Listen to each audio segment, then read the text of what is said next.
अंगं हरेः पुलकभूषणमाश्रयन्ती भृङ्गाङ्गनेव मुकुलाभरणं तमालम् अङ्गीकृताखिलविभूतिरपाङ्गलीला माङ्गल्यदास्तु मम मङ्गलदेवतायाः।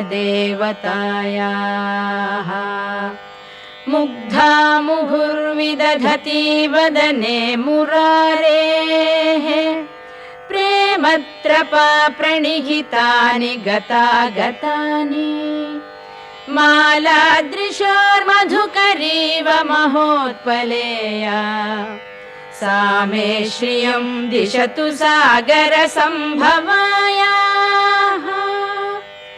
आमीलिताक्षम् अधिगम्य मुदा मुकुन्दम् आनन्दकन्दमनिमेषम् अनङ्गतन्त्रम् आकेकरस्थितकनीनिकपक्ष्मनेत्रम् भूत्यै भवेन् मम भुजङ्गशयाङ्गनायाः।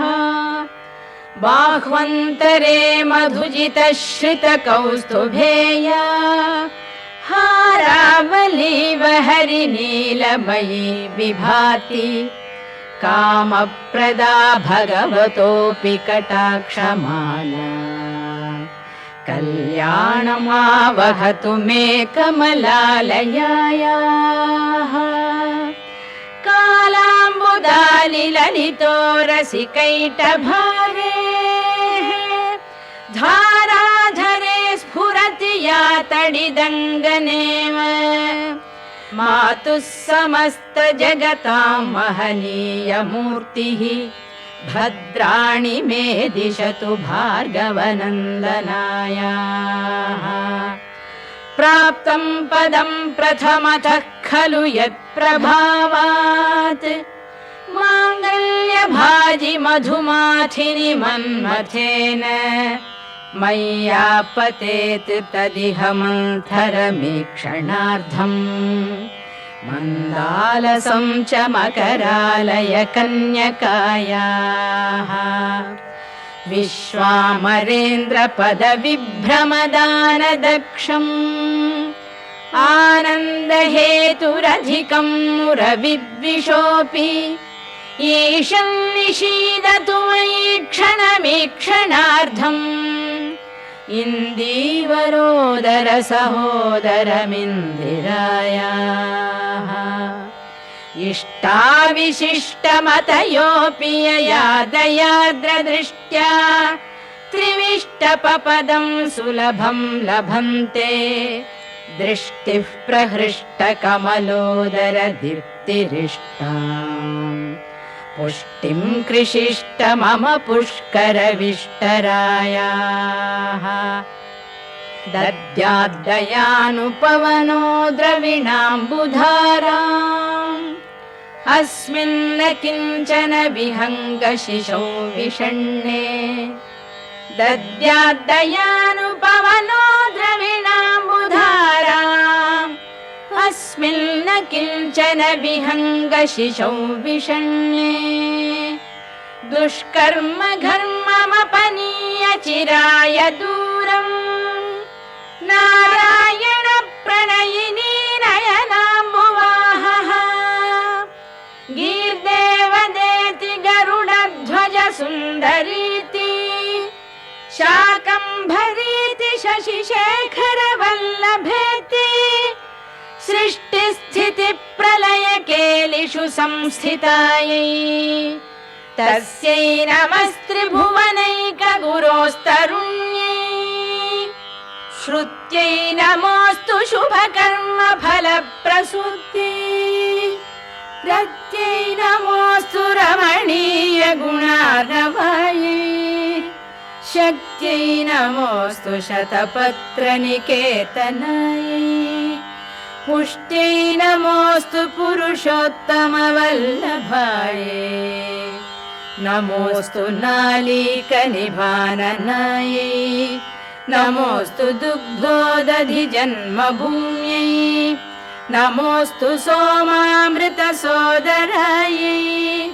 नमोऽस्तु नारायणवल्लभायै नमोऽस्तु हेमाम्बुजपीठिकायै नमोऽस्तु भूमण्डलनायिकायै नमोऽस्तु देवादिदयापरायै नमोऽस्तु शार्ङ्गायुधवल्लभायै नमोऽस्तु देवी भृगुनन्दनायै नमोऽस्तु विष्णोरुरसिस्थितायै नमोऽस्तु लक्ष्मी कमलालयायै नमोऽस्तु दामोदरवल्लभायै नमोऽस्तु कान्ति कमलेक्षणायै नमोऽस्तु बुद्धि भुवन प्रसूत्यै नमोऽस्तु देवादिभिरर्चितायै नमोऽस्तु नन्दात्मजवल्लभायै सम्पत्कराणि सकलेन्द्रियनन्दनानि साम्राज्यदानविभवानि सरोरुहाक्षि त्वद्वन्दनानि दुरितोद्धरणोद्यतानि मामेव मातरनिशं कलयन्तु मान्ये यत्कटाक्षसमुपासनाविधिः सेवकस्य सकलार्थसम्पदः सन्तनोति वचनाङ्गमानसैः त्वां मुरारिहृदयेश्वरीं भजे सरसिजनिलये सरोजहस्ते धवळतमां शुकगन्धमाल्यशोभे भगवति हरिवल्लभे मनोज्ञे त्रिभुवनभूतिकरि प्रसीद मह्यं भगवति हरिवल्लभे मनोज्ञे त्रिभुवनभूतिकरि प्रसीद मह्यम् दिग्हस्तिभिः कनककुम्भमुखावसृष्टस्वर्वाहिनी विमलचारुजलप्लुताङ्गीं प्रातर्नमामि जगतां जननीम् अशेषलोकाधिनाथ